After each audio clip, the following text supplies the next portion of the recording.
Ça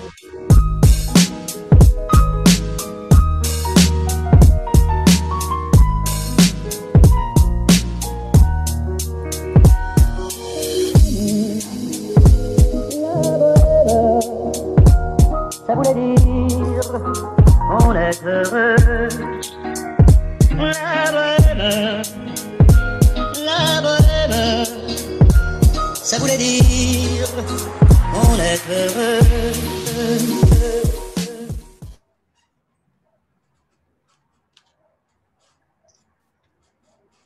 Bueno, buenos días a todos.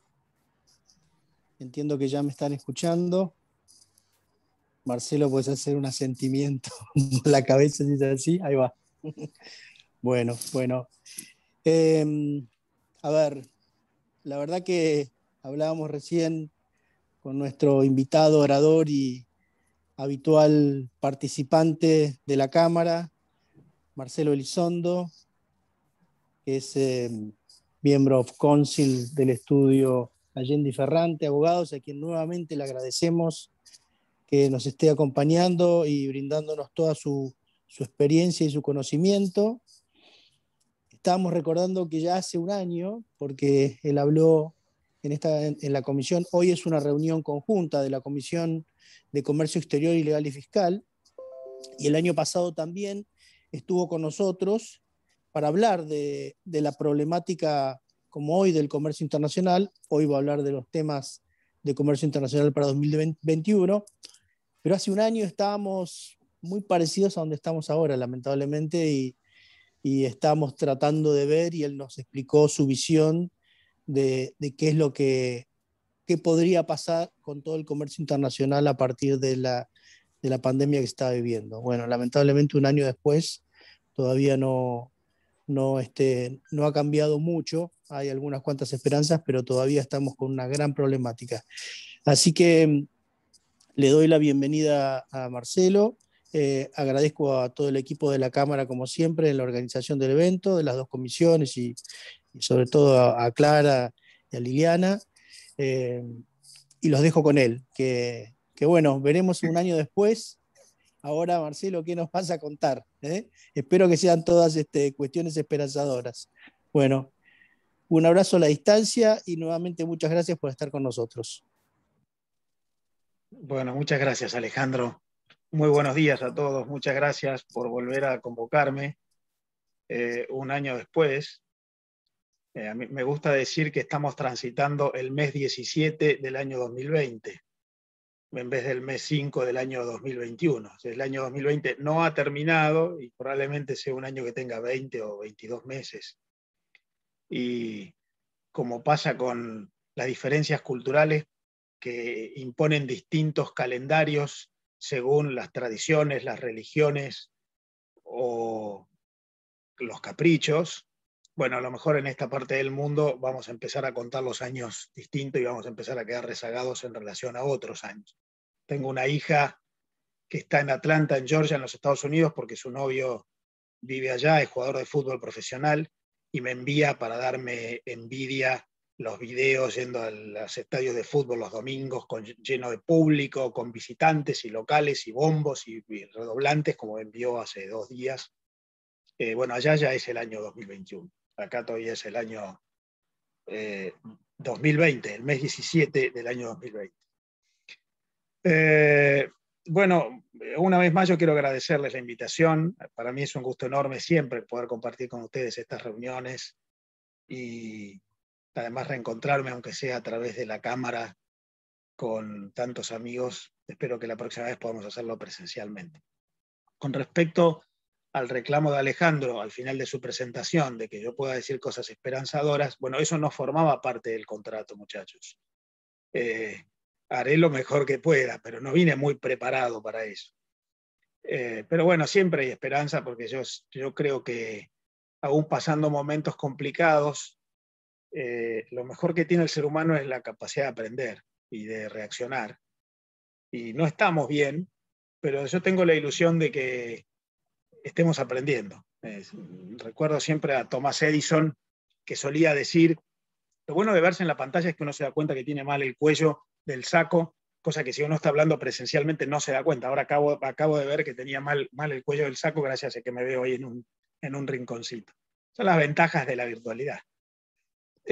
Tomás Edison dice por ahí que nunca una experiencia es un fracaso, porque siempre al menos viene a demostrar algo. Entonces, a lo mejor estos golpes que nos estamos dando nosotros regularmente están permitiéndonos la vinculación entre la causa de algún mal resultado y el efecto, y aprender y de ese modo corregir. A mí me han llamado a hablar de comercio internacional y perspectivas para el 2021. Déjenme empezar retomando por lo que seguramente, yo no me acuerdo, pero seguramente les dije hace un año cuando estuve compartiendo con ustedes. En ese momento, cuando la pandemia estaba asolando el mundo, empezaba y todos teníamos una enorme incertidumbre, la Organización Mundial de Comercio, que es el organismo internacional que regula el comercio entre los países, anticipaba que el comercio mundial, los flujos de comercio de bienes y servicios entre todos los países, iba a caer en el año 2020 entre 15 y 30%. O sea, se esperaba una caída del comercio internacional producida por la pandemia, todavía mayor que la máxima caída que se había visto hasta ese momento, que era la que había generado la crisis de 2008-2009, la crisis financiera de las hipotecas subprime, que había hecho que el comercio mundial en todo el planeta en ese momento cayera 10%. Para el año pasado se esperaba que iba a caer entre 15 y 30, incluso la OMC decía que podría caer incluso más de 30. Finalmente, hoy tenemos ya los datos de lo que pasó en el año 2020. El comercio internacional entre todos los países cayó 5,5%. Cayó mucho menos que lo que estaba previsto. Tuvo una caída muy fuerte de casi 20% en el segundo trimestre del año pasado. Casualmente, cuando estábamos nosotros reunidos en abril del año pasado, se estaba produciendo lo más grave del comercio internacional en ese momento, una caída en ese momento de 19%. Pero después se empezó a recuperar muy fuerte. Terminamos el año 2020 a niveles parecidos a fines del año 2019. La caída total fue 5,5%. Esto es un dato importante porque el comercio internacional está mostrando cierta conformación estructural que le permite ser más resiliente a las crisis que lo que había podido ser en la crisis de 2008-2009. Hay una contextura del comercio internacional un poco más sofisticada que hace que incluso el comercio internacional haya caído más o menos lo mismo que lo que cayó el Producto Bruto Mundial el año pasado. En la crisis anterior, en 2008-2009, el comercio internacional había caído mucho más que lo que había caído el Producto Bruto Mundial. Esto daría la sensación de que nos está marcando que hay una globalización más resiliente. Ustedes recordarán que hace un año, cuando empezamos con la pandemia, en el mundo había una enorme cantidad de pronósticos de que venía una etapa de desglobalización y de retracción de la globalización y que volvían los nacionalismos. Bueno, eso no ocurrió. Y al contrario, yo creo que se reforzó un escenario de flujos de comercio y de inversiones un poco más sofisticado. La contracara de esta moneda es que mientras el comercio internacional entre todos los países el año pasado cayó 5,5%, el comercio internacional de la Argentina cayó 15%. Entonces, efectivamente nosotros tenemos un problema doméstico, endógeno, al cual podemos agregar la dificultad exógena, pero está claro cuando nos dicen, bueno, estamos con los problemas que la pandemia le produjo a todo el mundo. Bueno, en realidad estamos con 3 veces el problema que le produjo al mundo la pandemia en materia de comercio internacional, de 5,5% a 15%.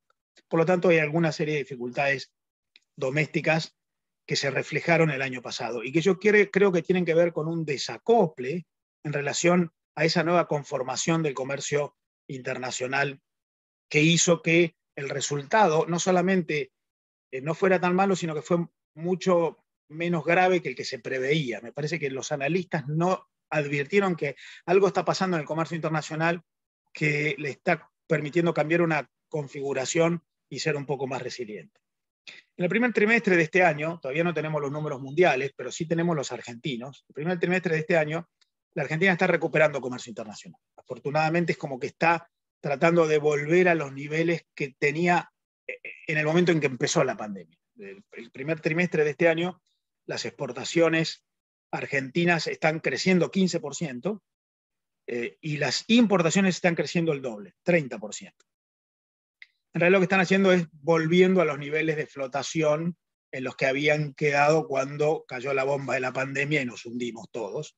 Y afortunadamente están recuperándose rápido. Claro que están recuperándose por algunos factores exógenos, sobre todo los precios internacionales. Yo les estoy diciendo que las expo están creciendo en el trimestre 15 y eso está explicado en buena parte, la mitad o más, por los mejores precios. Como ustedes habrán visto en los diarios, la soja ha tocado casi $600, el año pasado valía poco más de 300, y todos los commodities que exportamos, el trigo, el maíz, están en mejor condición de precios. Pero además, también lo que está ocurriendo es que como ya no tenemos los confinamientos que tuvimos el año pasado, ustedes recuerden que la pandemia no solamente nos generaba problemas de demanda, el mundo compraba menos porque se estaba cerrando por precaución, sino que nos generaba problemas de oferta. Nosotros teníamos las industrias cerradas y no podíamos producir, entonces no podíamos exportar nada. Bueno, hoy, aún con las dificultades que tenemos, hemos vuelto a producir, entonces estamos exportando no solamente granos que tienen mejor precio, mucho mejor precio, sino que estamos exportando otra vez autos, químicos, plásticos, incluso bienes manufacturados de origen agropecuario, como aceites, harinas o jugos concentrados de frutas. El principal motor de esa recuperación del comercio internacional, de las exportaciones argentinas este año, están siendo lo que se llaman las manufacturas de origen agropecuario, que son los bienes de origen agropecuario, pero que son manufacturados. Sobre todo los aceites, las harinas, y allí hay otros productos como las carnes procesadas, los jugos procesados, hasta los vinos. Están creciendo muy fuerte, más del doble que el promedio. Pero en líneas generales se está reacomodando todo. 15% crece en las expo, 31% crece en las IMPO. Esto es importante porque las importaciones han estado extremadamente debilitadas el año pasado. Pese a lo que se cree por ahí, las importaciones en realidad caen mucho cuando cae el nivel de actividad, y cuando se recupera el nivel de actividad crecen mucho. Al revés de lo que dice el sentido común, si crecen las IMPO se afecta a la producción local, no, es al revés. Cuando crecen las IMPO mejora la producción local, porque en realidad las importaciones son máquinas para producir, insumos para producir, son piezas y partes para armado o reposición de bienes de capital para producir, y en muchos casos hasta energía, que buena parte de ella se usa para producir. Entonces da la sensación de que hay un rebote del comercio internacional y estamos recuperando niveles prepandemia, lo cual es una buena noticia dentro del escenario comparativo del año pasado, que nos dio, como yo les mencionaba, algunas luces amarillas complicadas. ¿Qué podemos esperar para este año? Bueno, yo creo que vamos a estar en un nivel similar al del año 2019. La Argentina podría exportar este año 62, 63 mil millones de dólares, el año pasado exportó poco más de 55 mil. Los niveles de exportaciones del año pasado fueron los más bajos desde el año 2009, o sea, desde la crisis del subprimes, que ahí había afectado mucho el comercio internacional. Vamos a volver a niveles de 2019, niveles prepandemia, tanto en Expo como en IMPO. Probablemente vamos a tener un menor saldo comercial. El saldo comercial del año pasado fue muy generoso, porque en el mundo el año pasado el comercio internacional y sobre todo la demanda cayó en general, pero cayó mucho menos en lo que nosotros exportamos mayoritariamente, que son los bienes primarios, porque el mundo siguió comiendo, dejó de comprar autos, dejó de comprar computadoras, dejó de comprar ropa, pero no dejó de comer. Entonces nosotros, dentro de todo, pudimos seguir exportando bienes de origen agropecuario, que además estuvieron mucho menos afectados por los lockdowns internos, como sí estuvieron afectadas las fábricas industriales.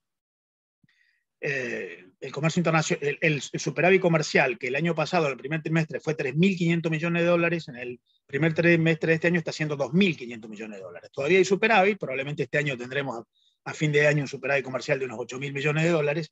El año pasado fue el doble, pero bueno, no es malo que las importaciones se recuperen todavía al doble que las Expo, 30 contra 15, porque eso significa que hay una recuperación de la actividad económica. Cuando a la Argentina se limitan las importaciones, se pone un palo en el engranaje de la producción, inexorablemente. Muchas veces la Argentina limita importaciones por razones cambiarias, porque suben las IMPO y aumenta la presión cambiaria, pero eso termina generando recesión. De modo que yo creo que para este año nosotros podemos esperar un nivel parecido al del año pasado, al del año anterior a la pandemia, al del año 2019, al del último año normal. El mundo está previendo para este año, según la Organización Mundial de Comercio, una recuperación de todo el comercio mundial entre todos los países de 8%, contra caída de 5,5% el año pasado. En realidad el año pasado cayó un poquitito menos de 5,5%, pero redondeamos en 5,5%. O sea que el mundo todavía va a tener una vorágine de comercio internacional que le va a permitir superar los niveles del año 2019. El total de las Expo y las Impo mundiales de bienes y de servicios va a estar más o menos como estuvo en el año 2019, en unos 29 billones de dólares. Ahora bien, ¿qué es lo que está pasando entonces como para que el impacto no haya sido tan grande y la pandemia no haya afectado tanto al comercio internacional? En realidad es que el mundo está viviendo un proceso de cambio sustancial que tiene por principal motor, el proceso de cambio, esta transformación tecnológica que nos está asombrando a todos y que en realidad se metió en la casa de todos nosotros. Hoy mismo estamos haciendo algo que hace un año y medio hubiera sido impensado, una reunión a través de una plataforma electrónica. Pero bueno, como ustedes saben, también ha proliferado el e-commerce y ha proliferado la escuela electrónica y han proliferado las monedas digitales y la revolución tecnológica es asombrosa. Y esa revolución tecnológica está generando un comercio internacional mucho más sofisticado, mucho más complejo. Es lo que se llama la economía del conocimiento. La economía del conocimiento en realidad está haciendo que la matriz del comercio internacional esté siendo muy diferente ahora de lo que era hace 10 años, hace 15 o hace 30. Dice Thomas Friedman en su libro Thank You for Being Late, gracias por llegar tarde, que hay 3 grandes motores en la nueva globalidad, 3M dice él en inglés. La primera M es la ley de Moore, el cambio tecnológico, la evolución tecnológica es exponencial y se va duplicando todos los años y eso va modificando sustancialmente los procesos de producción. La segunda M son los mercados y él llama a los mercados a la globalización tecnológica, la globalización digital. Un autor que a mí me gusta mucho seguir, que se llama Richard Baldwin, en su libro The Globotics Upheaval, la convulsión globótica, dice que la nueva globalización, los nuevos mercados son globales y robóticos, por eso dice globótico. De modo que la segunda M de Tom Friedman es los mercados, pero no los mercados entendidos como las cotizaciones financieras o bursátiles o cambiarias, sino entendida como que el intercambio en el mundo está siendo cada vez más sofisticado, más complejo, con una matriz distinta. Y la tercera M de la nueva etapa de la que habla Tom Friedman es lo que él llama la madre naturaleza, Mother Nature.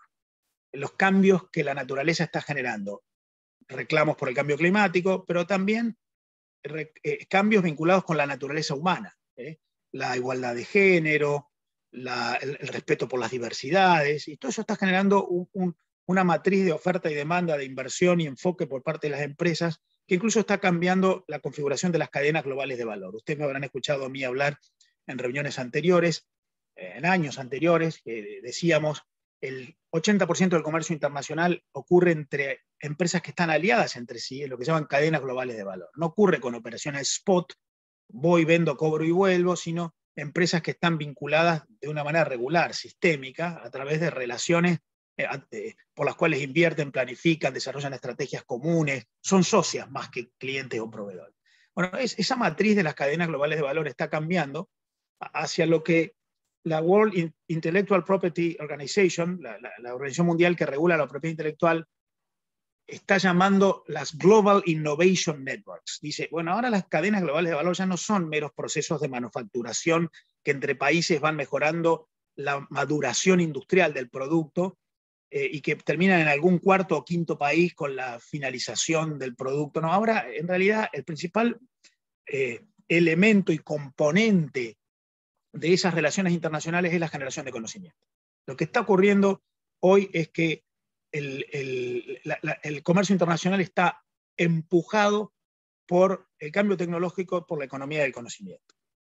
¿Qué quiere decir la economía del conocimiento? Bueno, lo primero que quiere decir es que si ustedes miran lo que está pasando hace algunos años, el comercio internacional de servicios crece mucho más dinámicamente que el comercio de bienes, 60% más. Segundo, que el comercio de bienes crece más allí donde hay más componente de conocimiento dentro del producto. No es que no se venden más productos físicos, se venden muchos productos físicos, pero el producto físico ya no prevalece por el menor costo, sino por el conocimiento incorporado en él. A mí me gusta hacer un juego diciendo, en el siglo XX el producto físico era la sustancia, el sustantivo, y el conocimiento era el adjetivo que lo decoraba, le mejoraba el packaging, el marketing, algún estándar de calidad. Ahora es al revés. Ahora el producto físico es la excusa, es el adjetivo, y la sustancia es el conocimiento que se le incorpora, la capacidad tecnológica de adaptarse y responder a necesidades y generar lo que a mí me gusta decir, el nuevo comercio mundial, que no es de productos, sino de prestaciones.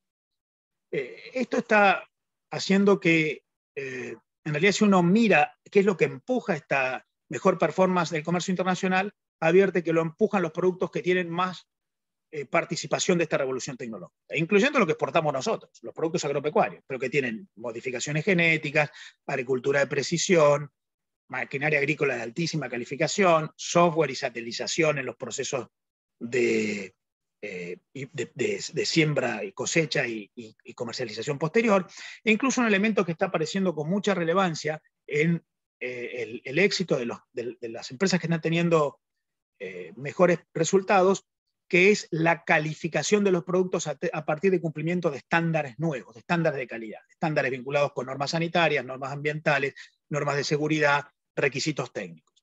Esto es lo que está empujando el comercio internacional. Hay un comercio internacional nuevo que, en mi opinión, se compone de esa revolución tecnológica que ya no es la revolución tecnológica de la participación de las máquinas nuevas. No es un cambio de una máquina nueva por una máquina vieja.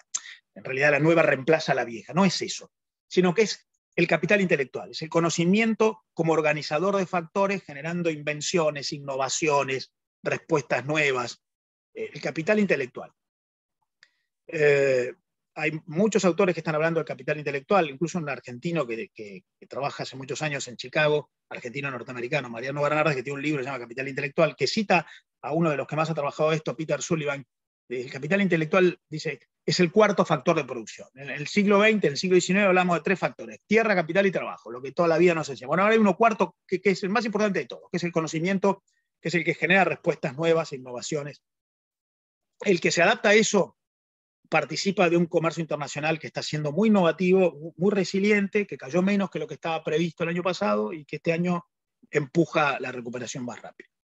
Este gran componente, en el cual la Argentina participa marginalmente, y paradójicamente participa más en aquello en lo que se supone que agrega menos valor, que es la producción agropecuaria. Por tanto, no es verdad que agrega menos valor, porque, insisto, allí es donde está reaccionando de una manera notable la producción de agroalimentos. Quizás vieron ustedes antes de ayer, en los suplementos económicos del domingo, una noticia de una alianza entre 2 empresas vinculadas con la nueva agroproducción argentina, que es Bioceres, que se dedica a prestar servicios de calificación de las empresas a través de cumplimiento de estándares vinculadas con el manejo amigable del ambiente, y Habana, que vende productos agroalimenticios y que ahora con Bioceres va a empezar a generar esta nueva respuesta que tiene que ver con un segundo componente, además del cambio tecnológico, que es la generación de empresas que cumplen con estándares, con nuevos requisitos, con exigencias de altísima calidad. Reputación. La nueva reputación tiene que ver con: soy amigable con el ambiente, cumplo estándares de sanidad, cumplo con los derechos laborales, tengo una performance crediticia, reputación. En realidad, estamos en un mundo en el cual ya no importa tanto el producto que uno exporta, sino importa la empresa que exporta el producto, porque el ciclo de vida del producto se ha cortado mucho. Esto lo explica muy bien una profesora de la Universidad de Columbia, Rita Gunther McGrath, en un libro que se llama El fin de las ventajas competitivas. En el siglo XX hablábamos, porque Michael Porter nos había enseñado, que uno podía competir o por menores costos, porque es más barato, o por calidad, diferenciación, aunque sea más caro, o por enfocarse a un nicho. Dice Rita McGrath, eso era el siglo XX, porque uno podía tener productos que permanecían en el mercado. Entonces uno podía desarrollar una estrategia a largo plazo. Bueno, ahora el ciclo de vida se acortó, los productos duran 2 años, por lo tanto es mucho más importante una empresa que anticipa y sabe adaptarse al cambio que enamorarse de un producto que se pone viejo rápidamente. Entonces es mucho más importante tener una buena empresa que un buen producto. Y es muy importante que esa empresa pueda conceder esa capacidad de generar reputación, sobre todo a partir de cumplimiento de estándares y requisitos. Ustedes tendrán bien en mente el estado de situación de la negociación del acuerdo de libre comercio entre Mercosur y la Unión Europea, acuerdo para el cual Francia está siendo uno de los más duros objetores. Ahora, la Unión Europea hoy está diciendo al Mercosur, miren, todo bien, bajamos los aranceles, hicimos un cronograma de liberación, pero a mí me empiezan a importar cosas que van mucho más allá de los aranceles. Por ejemplo, cumplan ustedes estándares ambientales, en particular Brasil, en particular el Amazonas, pero no solo. Esto está pasando en todo el mundo. Esta exigencia más allá de lo arancelario, mostrar transparencia, dar a través de trazabilidad la historia del producto. Ojo, que está apareciendo un fenómeno que va a revolucionar el comercio internacional, que es el blockchain, como instrumento de encriptamiento de información que califica el producto. Hoy muchos autores están diciendo hasta las normas de origen pueden caer en una situación de desuso en breve, porque va a ser mucho más importante certificar determinada condición o proceso productivo en un blockchain que quién me puso el sello, dónde lo hice y en qué condición. O sea, el cambio tecnológico está afectando muchísimo y el mundo está empezando a generar nuevos estándares y nuevas exigencias. Quien cumple esto participa mejor, quien no lo cumple se queda fuera. Por lo tanto, estamos ante una recuperación del comercio internacional. Probablemente la pandemia está siendo de catalizadora y de aceleración del comercio internacional. Pero ojo, no es el comercio internacional anterior que cayó menos y que ahora se recupera como era. En realidad es un proceso que venía de antes y que ahora se aceleró. Por lo tanto, cambio tecnológico, nuevas exigencias y estándares y requisitos que están haciendo que los acuerdos entre los países, los tratados de libre comercio, de alianzas estratégicas, como en el caso de Mercosur y Unión Europea, ya no son meros acuerdos arancelarios. La reducción de aranceles es muy importante. El arancel promedio en el mundo hace 20 años era 15%, hoy es 5,5%. Ha bajado muchísimo. El mundo ya no protege con aranceles sus mercados. El mundo está preocupado mucho más por la propiedad intelectual. Miren la discusión que hay sobre las patentes, pero miren la disputa entre China y Estados Unidos, que en realidad empezó con el presidente Trump, porque la principal razón de la discordia era el cumplimiento de normas de respeto a la propiedad intelectual por parte de China, y otro tipo de exigencias de este tipo. La Unión Europea firmó un acuerdo de protección de inversiones con China en los últimos días del año pasado, y tampoco está avanzando ese acuerdo con la aprobación parlamentaria en Europa, porque empiezan a exigir los países de parte de China determinados cumplimientos de estándares más allá de lo cuantitativo que China no estamos seguros de que pueda empezar a cumplir. Esto de nuevas exigencias nos lleva a un cuarto componente. El primero es el cambio tecnológico, el segundo es estas nuevas exigencias de estándares, el tercero es que las alianzas entre los países entonces ya no son meramente arancelarias, incluyen lo arancelario, pero incluyen un montón de factores distintos que van generando países que se agrupan entre sí por coincidencia de modelos de organización. Yo creo que vamos a un mundo de clubes de amigos, en los cuales los países se alían en función de, bueno, producimos igual, trabajamos igual, comerciamos igual, organizamos institucionalmente igual, somos amigos. Y los que no, no. Me parece que la nueva disputa entre China y Occidente está mostrando eso. Y eso va generando una geopolítica distinta y una geopolítica que está influyendo mucho. Australia pidió a la Organización Mundial de la Salud una investigación sobre cómo apareció el COVID. China cerró su mercado para productos australianos. Japón, el año pasado, dictó una serie de normas de subsidios para las empresas japonesas para que dejen de depender tanto de proveedores chinos y empiecen a depender de proveedores de otros países de Asia, porque se sospecha que en China hay alguna opacidad en materia de subsidios, de respeto de propiedad intelectual o de condiciones competitivas. Los ejemplos que les he mencionado recién. El Brexit es eso. En realidad, el Reino Unido diciendo yo tengo un modelo mucho más flexible, creo que viene un mundo asiático céntrico y ya no somos tan amigos, ¿no? ya tenemos mucha fricción, separación. El mundo va hacia clubes de amigos en los cuales los países se vinculan entre sí según coincidencias, no solamente intereses cuantitativos bajo aranceles. La discusión que estamos viendo dentro del Mercosur tiene que ver con eso. Brasil es una de las 10 grandes economías del mundo y está diciendo el Mercosur está pensado para cuando éramos más chicos. Los demás socios del Mercosur no somos una de las 10 más grandes. Brasil tiene 30 de las 100 principales multilatinas, 32 en realidad de las 100 principales multinacionales latinoamericanas. Quiere mercados para participar en esas Global Innovation Networks para sus grandes empresas. Argentina tiene solo 6, Uruguay no tiene ninguna, Paraguay no tiene ninguna. Los intereses empiezan a ser distintos porque nuestros modelos de organización económica son distintos, entonces luego aparecen las discusiones que la prensa minimiza como anécdota, ¿sí? El lastre o el arancel externo común o la flexibilización. En realidad lo que hay es, si yo tengo afinidad, estoy cerca, y si no, el club de amigos no es para mí porque tengo otros amigos. Y probablemente la geografía está importando menos y la afinidad está importando más. Entonces, ahí tenemos una geopolítica distinta que está influyendo en los negocios. Por lo tanto, deberíamos empezar a ver incluso nuestros mercados futuros en función de esa compatibilidad vinculada con estos factores. Yo le decía que hay un factor adicional en este escenario global que tiene que ver con que la formalización de las regulaciones en los tratados de libre comercio está empezando a tener cada vez más normas no arancelarias. Respeto a propiedad intelectual, respeto a las inversiones, garantía de que no habrá distorsiones con subsidios o con manipulaciones.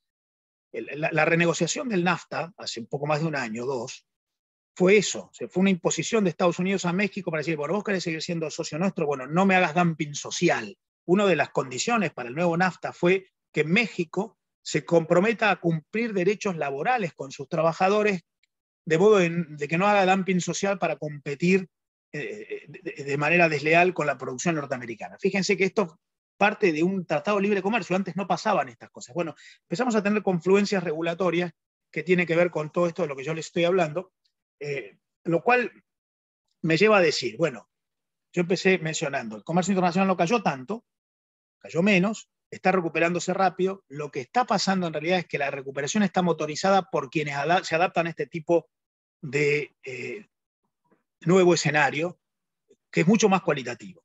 Hay un trabajo del McKinsey Global Institute muy interesante, que de antes de la pandemia, que dice que en realidad, si uno mira todas las exportaciones mundiales del año 18 y el año 19, el 82% de todas las exportaciones mundiales prevalecen compitiendo por razones cualitativas y no cuantitativas. O sea, solo el 18% de todo el comercio mundial prevalece por menores costos y el 82% prevalece por razones cualitativas.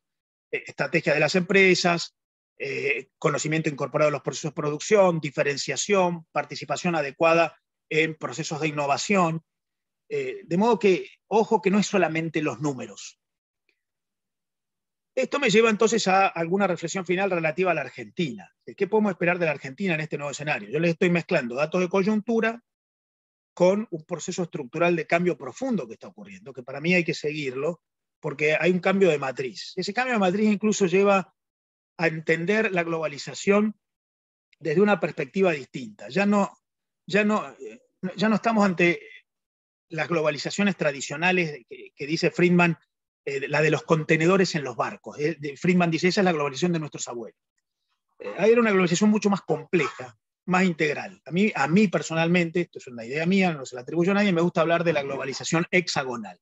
Son 6 flujos distintos. Comercio de bienes, entre los países, comercio de servicios, más dinámico que el de bienes, flujos de inversión extranjera directa, que en realidad son flujos de inversión que están generando procesos de innovación, a diferencia de la inversión extranjera directa del siglo XX, que iba a donde había menores costos de producción, hoy va a lo que la World Intellectual Property Organization llama hotspots, donde se juntan universidades, profesionales calificados, prestadores de servicios, y esos hotspots, que son puntos focales entre los países, se vinculan internacionalmente más allá de los países a los cuales pertenecen.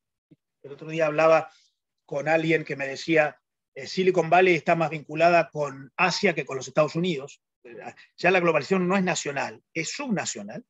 De modo que ahí hay un tercer componente de esa globalización, una inversión extranjera directa distinta. Cuarto componente de la globalización hexagonal son los flujos de financiamiento, pero los flujos de financiamiento no como los entendemos en la Argentina como organismos multilaterales financiando el déficit fiscal. No, los flujos de financiamiento están ocurriendo hoy con proyectos muy nuevos a través de inversores ángeles, venture capitals e incluso muchos proyectos de inversores minoristas que están empezando a apoyar procesos innovativos enormes. Leí hace poco un trabajo que dice que la mitad de los fondos en los mercados de capitales en la economía de los países desarrollados está compuesta por inversores minoristas a través de instrumentos nuevos, no ya los viejos fondos corporativos tan tradicionales. Y eso se dirige a proyectos muy nuevos. Eso es lo que está motivando la intangibilización de la economía. Si uno mide la evaluación de las empresas más importantes del mundo, no se condice con la evaluación de los activos de esas empresas, porque lo físico importa cada vez menos. Jonathan Haskell, en su libro Capitalismo sin Capital, dice, miren, estamos ante el fin de la contabilidad. Lo que estamos midiendo como activos de las empresas ya no es lo más importante son intangibles, sus proyectos, innovación, recursos humanos calificados, modelos de organización, reputación, conocimiento, software, know-how, y eso es difícil de medir, pero las cotizaciones están midiendo que esas son las empresas que más inversión están recibiendo a través de este cuarto lado de la globalización nueva, que es la de los flujos de financiamiento nuevos. Cuatro les dije. Comercio de bienes, comercio de servicios, inversión extranjera directa, nueva. El año pasado, en plena pandemia, en el mundo hubo 850.000 millones de dólares de inversión extranjera directa nueva. Aún, está bien, cayó 40% en relación al año anterior, pero bueno, no nos podíamos mover, pero yo hubiera dicho que no iba a haber nada.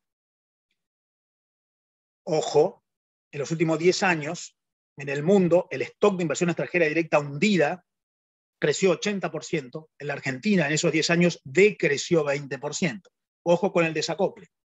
De modo que ahí hay un cuarto, flujo, comercio de bienes, comercio de servicios, inversión extranjera directa, flujo de financiamiento y dos componentes de esta globalización que integra todo, la nueva, la hexagonal, que son los flujos de información, conocimiento y datos. Es el más importante motor de la globalización de hoy. Las empresas a través del telecommuting, intercambiando información que no se transa en frontera, no se factura en frontera, que no se computa en las estadísticas, pero que genera una globalidad integrativa nueva, las Global Innovation Networks, de la que habla la WIPO. Y el sexto componente, que es muy interesante, que está generando también un cambio muy grande, es el de las telemigraciones, las personas trabajando desde un país hacia otro país, en redes internacionales. O sea, hay migraciones que ya no son físicas. Bueno, todo esto está cambiando mucho la matriz de esas relaciones entre las empresas en el mundo. Y tengo para mí, y con esto voy terminando, que la Argentina está con una enorme dificultad de participar en este nuevo proceso. O sea, la Argentina puede recuperarse como está recuperándose. Las Expo crecen 15 y el año pasado cayeron 15. Entonces, bueno, empataremos. Ahora, representamos menos del 0,3% de todo el comercio mundial. Hace 60 años representábamos el 0,8% de todo el comercio mundial y hace 90 años representábamos más del 2% de todo el comercio mundial. O sea, hay un cambio de matriz al cual nosotros no necesariamente estamos adhiriendo, porque estamos más en el comercio fuera de las cadenas de valor, basado en determinados atributos tradicionales, sin participar en estos nuevos escenarios que yo les mencionaba hace un rato: economía de conocimiento, cambio tecnológico, cumplimiento de estándares, nueva geopolítica. Entonces después tenemos un montón de problemas. No tenemos financiamiento, no tenemos vacunas, no tenemos inversión extranjera, y yo creo que hay que empezar a analizar la evolución del comercio internacional de la Argentina en este contexto de la globalización hexagonal. No es solo comercio internacional. No hay comercio internacional si no hay inversión, financiamiento, telecommuting, y si no hay empresas. Ese es el otro problema que tenemos. En la Argentina tenemos una enorme escasez de empresas globales. Nosotros tenemos una inversión argentina en el exterior bajísima, empresas argentinas que invierten en el exterior muy pocas, menos no ya que México y que Brasil, que tenemos menos que ellos, pero tenemos menos inversión en el mundo que Chile o que Colombia. Entonces es un mundo de empresas. Las empresas son las que pueden participar en este escenario. Por lo tanto, podemos recuperaremos 15 este año contra los menos 15 del año pasado, pero me parece que hay un tema estructural que hay que aspirar a cambiar y que, bueno, yo espero que cambie. Obviamente, para que esto ocurra, lo primero que hay que hacer es ordenar la macroeconomía. Con la macro desordenada no se puede. Lo segundo que hay que hacer es cambiar el entorno regulativo. Tenemos una regulación muy congestiva que impide este dinamismo exigido. Lo tercero es empezar a tener un sistema institucional más sólido, donde tengamos previsibilidad, menos politización, garantía de cumplimiento de derechos, de contratos, de que si hay controversias se resuelven conforme el principio de legalidad. Y finalmente, crear mecanismos de inserción en el mundo a través de acuerdos internacionales que sean económicos, pero que sean integrales. Yo tengo, como les decía al principio, la ilusión de que esto termine ocurriendo más porque nos golpeamos contra el fracaso que por convicción, que aprendamos, como les decía al principio, porque una experiencia fracasada al menos te muestra que tenés que cambiar de camino. Me parece que es más importante que medir el día a día cuánto crecieron las Expo este mes en relación al mismo mes del año pasado. Más importante que medir el saldo comercial, que este año, bueno, el primer trimestre son 2.500 millones a favor, es empezar a entender un proceso sustancial de reforma que otros países están viendo. La discusión en el Mercosur tiene que ver con eso. Uruguay y Brasil diciendo quiero abrir el Mercosur, internacionalizarme. Uruguay quiere ir a China, Brasil quiere ir a la India, tiene que ver con esto. Bueno, hay un cambio que no tiene que ver con anécdotas, con accidentes, con nimiedades, sino con procesos profundos que está llegando todo el mundo. Dicho esto, y si fue un poco largo les pido disculpas, a las órdenes ahora si quieren para conversar un poquito entre todos. Gracias, Marce. Muy, muy explícito como siempre, muy interesante. No sé si hay alguna pregunta, Clarita. Sí, yo voy a empezar primero agradecerle de nuevo, muy claro. Quiero pensar esperanzador en algunas de las últimas situaciones que decís que se deberían dar, aunque a nuestro país lo veo un poco lejos, ¿no?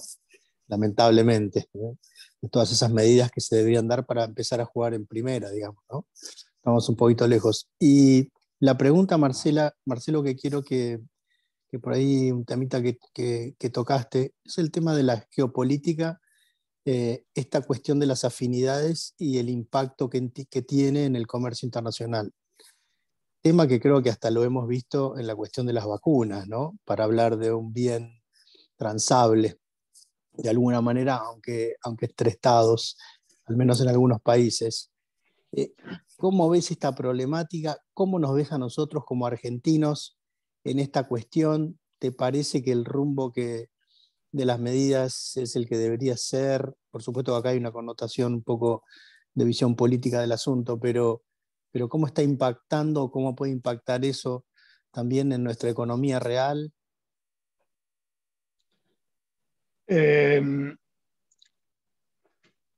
Yo creo que la geopolítica es un tema cada vez más relevante. Y la geopolítica tiene que ver con confluencia de intereses, y hay cada vez más intereses referidos a las afinidades. Vean al presidente Biden diciendo el mundo está dividiéndose entre democracias y autocracias, y recuperando esa idea de, bueno, tenemos puntos en común con la Unión Europea, con el Reino Unido, con Japón y con Australia, no tenemos puntos en común con Irán, con China, con Siria o con Rusia. El mundo está empezando a tener otra vez disputas relativas a los modelos de organización. Y eso se refleja cada vez más en el plano comercial. Ya había empezado en los tiempos del presidente Trump. Yo veo una continuidad entre Trump y Biden mayor que la que uno se imagina, porque creo que hay ahí un cambio de configuración que está ocurriendo en el mundo, y la geopolítica empieza a influir en las amistades comerciales y las amistades relativas a la inversión.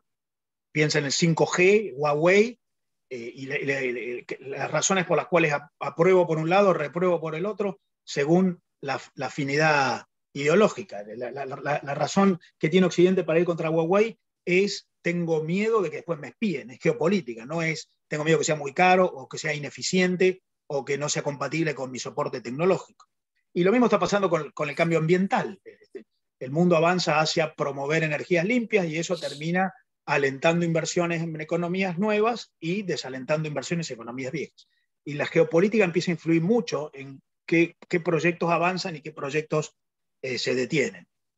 A mí me parece que no es casual el resultado de los procesos vacunatorios en el mundo. O sea, no es verdad que las vacunas faltan para todos, no. Y no es verdad que haga uno lo que haga, a los países les ha ido de cualquier manera. No, hay razones que explican por qué al mundo le ha ido en algunos casos mejor y en otros casos peor. Y una de esas razones es la geopolítica. No es la única, pero es una. De modo que yo creo que la Argentina tiene que revisar su estrategia geopolítica. Mi impresión es que lo más riesgoso que está haciendo la Argentina es poner en juicio su alianza regional, su amistad estratégica con Brasil y con Uruguay. No será un amigo ideal, no será un amigo confortable, pero bueno, tampoco para los alemanes es muy confortable tener a Grecia de amigo, y por alguna razón los tenemos, y me parece que lo más importante es tenemos que tener algún amigo. Y nosotros en Latinoamérica tenemos algunos componentes que nos permiten formar ese club de amigos de los que yo les hablo. Porque bueno, tenemos sistemas jurídicos parecidos, empresas que ya están acostumbradas a interactuar entre sí, culturas similares, economías complementarias. Me parece que más allá de si después miramos más hacia Asia o hacia Europa o hacia Estados Unidos o hacia Latinoamérica, lo primero es el soporte. Y el soporte me parece que tiene que ser, preservemos la alianza regional. A mí me preocupa mucho que estemos poniendo en tela de juicio el Mercosur por un tema de coyuntura. Yo creo que la Argentina tiene una enorme dificultad para mirar a largo plazo y todo lo resume en la discusión de corto plazo.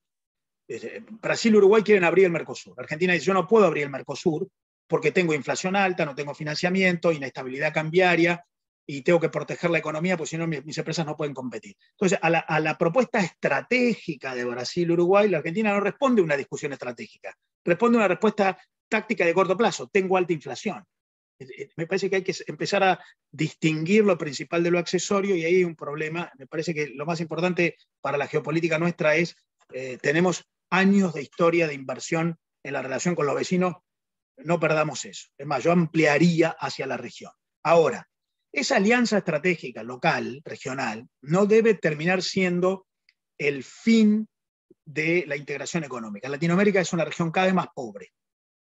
Latinoamérica generaba hace 80 años el 11% de todas las importaciones mundiales. Hoy genera el 3,5% de todas las importaciones mundiales. Y Asia genera el 34% de todas las importaciones mundiales. Nosotros tenemos que aliarnos entre nosotros para abastecer a los demás. La geopolítica te permite aliados, que no es lo mismo que clientes. Estados Unidos no es aliado de China, pero China es su principal cliente. De modo que yo creo que hay que empezar a saber distinguir clientes de aliados, largo plazo de corto plazo, estrategia de táctica, y ahí honestamente no nos veo demasiado bien orientados. Mi principal preocupación es la discusión del Mercosur. Fantástico, muy claro. Muchas gracias, Marcelo.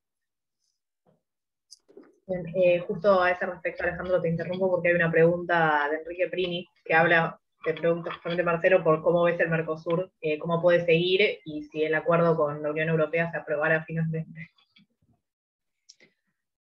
¿Cómo veo el Mercosur? Yo creo que el Mercosur está padeciendo una discusión absolutamente natural. No creo que sea una cuestión ideológica. El Mercosur se inventó hace 30 años para integrarnos entre nosotros. En ese momento el mundo hacía ese tipo de acuerdos, de integración entre vecinos, porque la logística era más complicada, la economía global no era esta de la hexagonal que yo les digo, era más física. Entonces la cercanía era muy importante.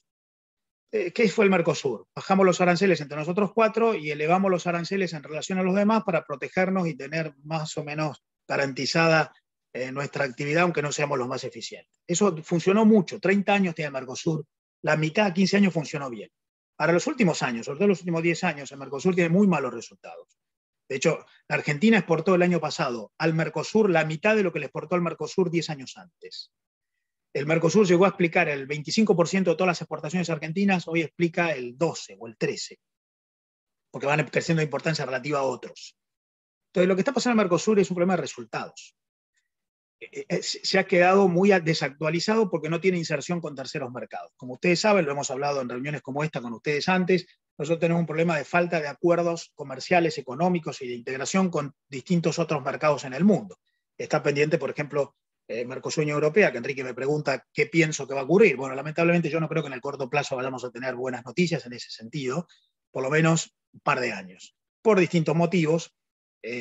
Algunos vinculados con los procesos electorales internos en Europa, en Francia en particular, a donde me parece que no hay mucho incentivo para tirar este tema a la discusión política electoral. Segundo lugar, porque está esta discusión más allá de lo arancelario. Europa se ha embanderado con la cuestión ambiental y entonces reclama del Mercosur respuestas que el Mercosur no está dando. Y en tercer lugar, porque yo creo que Europa tiene otras prioridades. Esta nueva agenda del presidente Biden, el mundo vuelve a dividirse entre democracias y autocracias, hace que uno tenga que volver a tomar partido en el norte, entre los aliados del norte y en las disputas del norte, y los que estamos en el sur empecemos a tener importancia relativa menor. No creo que no se va a firmar nunca, pero creo que lamentablemente queda postergado. Además, lamentablemente también no hay del lado de los liderazgos políticos nuestros mucha vocación para impulsar esto. Esto requiere dos partes empujando y tratando de zanjar distancias. It takes two to tango, dicen los americanos. Bueno, acá ninguno de los dos tiene mucho interés. Entonces, lo que yo creo que ocurre en el Mercosur es que se necesitan acuerdos con terceros. La Unión Europea era una gran oportunidad. No es el mercado más cómodo para acordar, pero es el que teníamos ahí más cerca. El low hanging fruit, como dicen en Inglaterra. La fruta que era más fácil de extraer.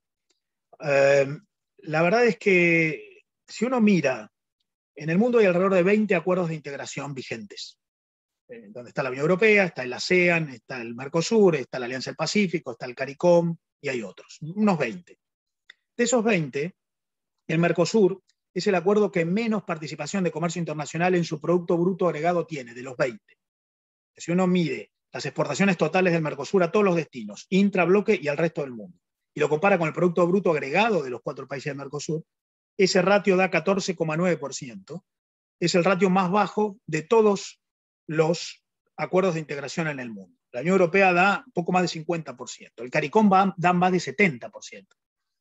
El ASEAN da algo arriba de 50%. El promedio es 33%. Nosotros tenemos 14,9%. Entonces somos un bloque con mucha dificultad para comerciar, porque tenemos mucha distorsión interna, como obstáculos, trabas en frontera, burocracia, trampitas, y no tenemos acceso a mercados externos, porque como no tenemos acuerdos con terceros, nuestros productos pagan en el ingreso a terceros mercados aranceles muy altos que nuestros competidores no pagan. Entonces, lo que está pasando es que Brasil está diciendo que yo soy una de las 10 economías del mundo, tengo empresas multinacionales, soy uno de los 10 principales receptores de inversión extranjera directa del mundo. Bueno, yo quiero participar en ese mundo nuevo del que yo les hablaba antes. Y Uruguay está diciendo, yo soy una economía chiquita pero de nicho, quiero ser un gran proveedor de productos agroalimenticios y el resto lo quiero importar, es más barato.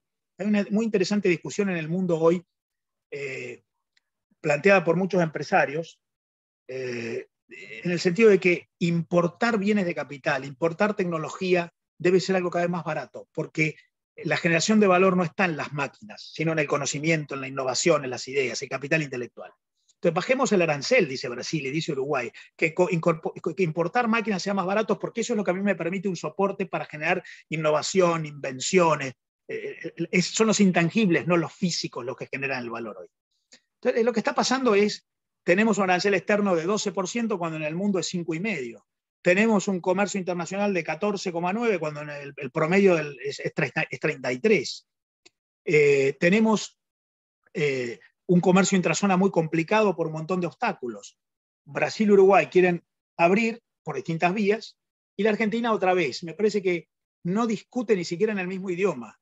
Mientras los demás plantean estrategia, la Argentina discute: mi problema es táctico y cotidiano, mi tasa de inflación de 5% por mes, y así no me puedo abrir. Y ahí hay un diálogo de sordos. Por lo tanto, yo veo al Mercosur con dificultades. Me parece que en algún momento igual parte de lo que reclaman los otros socios va a tener que ocurrir, porque si no el Mercosur se va a ir secando solito. Buenísimo, Marcelo, muchas gracias. Y te paso una pregunta más de Diego Tudela, de Industrias Plásticas Wilton, que dice, bueno, primero te felicita mucho por la charla y consulta si podrías ampliar un poco más el tema del blockchain y la trazabilidad. Tengo un amigo que se fue a vivir a Barcelona y creó una empresa que provee servicios de certificación de estándares a través de blockchain.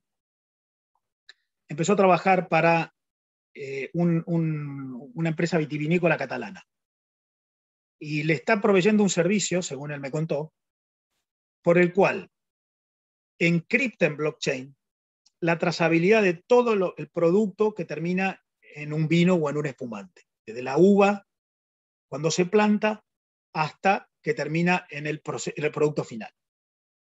Esa trazabilidad genera información sobre condiciones naturales y no naturales de producción. Esta empresa de mi amigo hizo un acuerdo con Google, y Google le provee información climática. Como ustedes saben, Google tiene la información del clima en cualquier lugar del mundo. Información climática varias veces por día sobre las condiciones en las cuales está siendo producida esa uva que termina en el proceso final. Todo eso termina encriptado en blockchain. Estos productos van a ser lanzados en breve al mercado y van a presumir de ser productos que tienen una certificación de estándares naturales y cualitativos y una trazabilidad encriptada que, dicen ellos, va a valer mucho más que cualquier certificación oficial. Tengo otros conocidos, no amigos. Que sea bueno el vino, ¿no, Marcelo? Porque si no... No, pero es que el vino tiene que ser bueno, ¿no? Pero eso es un supuesto, pero no alcanza. Ya no alcanza. Por supuesto que tiene que ser bueno, y por supuesto que tiene que tener un precio adecuado al mercado, pero ya no alcanza. Tengo otro conocido en Brasil que ante la discusión en la Unión Europea-Mercosur, y ustedes saben que una de las disputas en el acuerdo Mercosur-Unión Europea es el tema de las denominaciones de origen. Y este señor me decía, me importa un comino que no me dejen usar las denominaciones de origen de los... Usted sabe que la denominación de origen en realidad es un proceso productivo certificado por un sello oficial.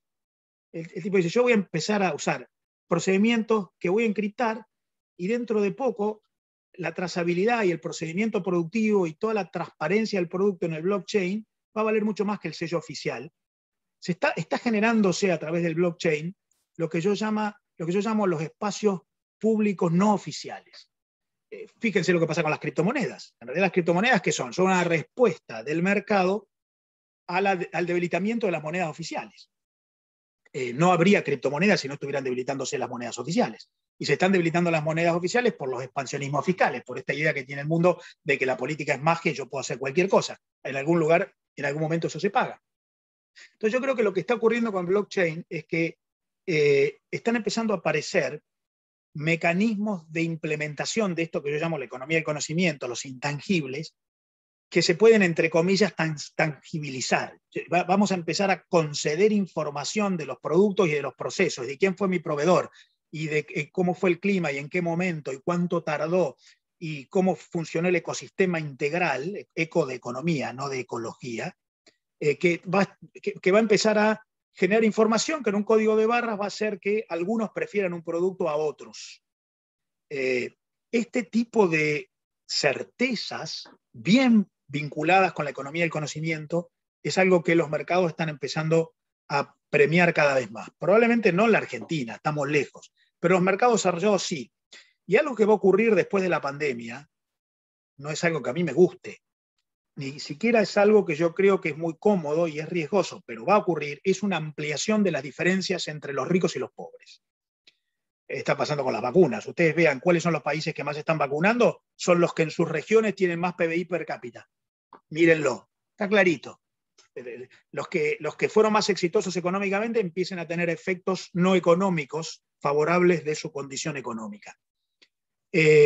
Bueno, el mundo lamentablemente va a un escenario de ampliación de las diferencias entre los ricos y los pobres. Si nosotros queremos exportar, vamos a tener que venderle a los ricos, que son los que nos van a pagar más. Porque si le queremos vender a los pobres, podemos seguir vendiendo a la vieja usanza, pero vamos a cobrar menos, va a ser menos negocio. Me parece que esto de ir cumpliendo normas y certificándolas a través de instrumentos como blockchain va a empezar a ser un mecanismo en el cual, como decís, el vino tiene que ser rico, pero ya no alcanza. Además de rico, además de buen precio, además de un buen mecanismo de distribución y adaptarse al e-commerce y a que en vez de ir a comprar una góndola me lo manden a mi casa a través de un courier, además va a empezar a, no solamente porque el consumidor lo pida, sino porque los propios intermediarios lo pidan. Va a empezar a tener una serie de condiciones cualitativas vinculadas con la economía del conocimiento en las que pueden aparecer un montón de otros factores. Puede aparecer normas ambientales, cumplimiento de derechos laborales, lo que se llama comercio justo, cumplimiento de estándares financieros, cumplimiento de compromisos con los proveedores. Bueno, el blockchain va a ser un instrumento muy valioso para eso y corre riesgo. Es un tema mucho más profundo que para hablar acá. Yo creo que están empezando a aparecer instrumentos públicos no oficiales, instrumentos públicos no gubernamentales, que van a conceder fuerza a verdad legal sin pasar por la oficina y el sello, y eso puede generar una revolución en materia de comercio internacional.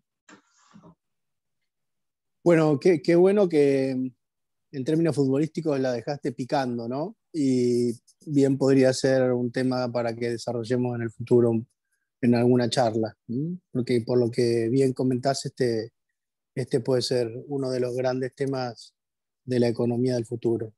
Así que gracias, creo que ya estamos en hora. Liliana, no sé si, Clara, si hay alguna última pregunta puntual, pero me parece que también para el respeto de todo el mundo, hoy tiene que empezar su jornada, a la cual ya nos hemos adaptado, ¿no es cierto?, de esta manera. Marcelo, nuevamente agradecidos. Y por supuesto que a todos los participantes del evento, que contamos con ustedes para que también nos hagan llegar siempre sus sugerencias. Tratamos de volcar en estas reuniones el interés de los miembros de la Cámara. Silvia, Clara, Pablo y Liliana, muchísimas gracias por todo. Federico Campolietti, que es también gran colaborador, que hoy se sumó un poquito más tarde, pero está por ahí, ya lo vi. Y bueno, nada, de nuevo, Marcelo, ya te tendremos seguramente en breve aquí o en algún otro evento de la Cámara. Gracias por todo. Buenos días a todos. Bueno, un placer. Gracias, Marce, por estar acá con nosotros. Un beso y gracias a todos por estar. Un gusto, Gracias, gracias. Gracias, Alejandro, por todo. Clarito. Hasta luego. Muchas gracias, Marcelo. Eso. Chao, hasta luego. Muchas gracias. Adiós. Gracias.